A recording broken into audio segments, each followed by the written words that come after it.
Hi, this is a short introduction to Exploding Cultists. It's a one-page or two-side adventure for Call of Cthulhu, seventh edition, although it's easily usable with any previous editions. Uh, so it's in this kind of trifold format. Now the threats I've used this time are some cultists, and their stats are here at the end of the last column, and star vampires. I've used one a Cthulhu book, and it's in here. It's a Gaelic translation of De Vermis Mysterious.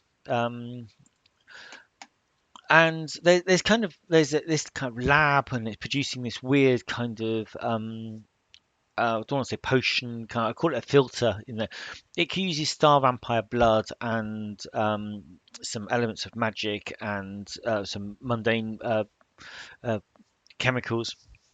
And then when the cultists drink it, it kind of does them, it gives them a kind of berserker attitude, but they do have a habit of literally exploding. And yeah, so the characters get drawn in when they see this kind of they see a cultist explode in plain sight. There's a chance they might actually see the near invisible star vampire, because it's actually part of a kind of human sacrifice summoning kind of scheme by the leader of the cult.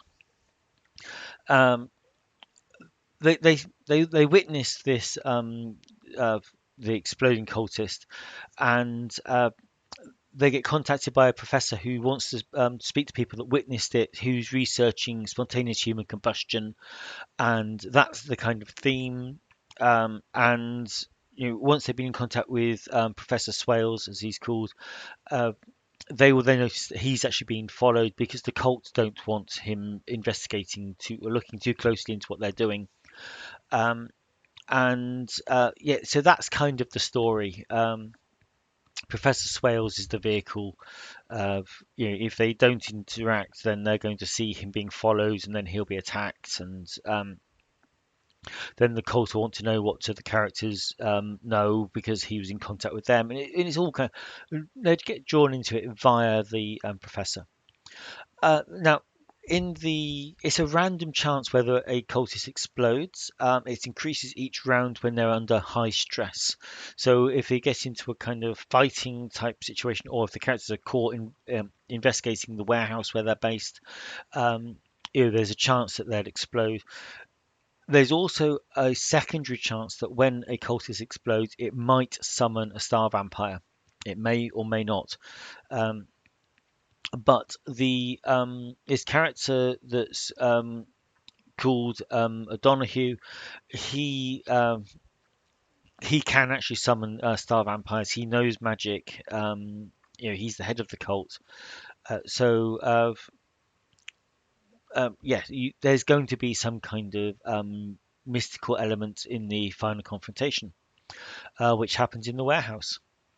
There's this little exploding cultist section at the end here explains how it works, and the chances of it all happening. Okay, so that's it. That's the adventure. It might take maybe a one session, possibly two, depending on the characters and how the players play them. Okay, thank you for watching.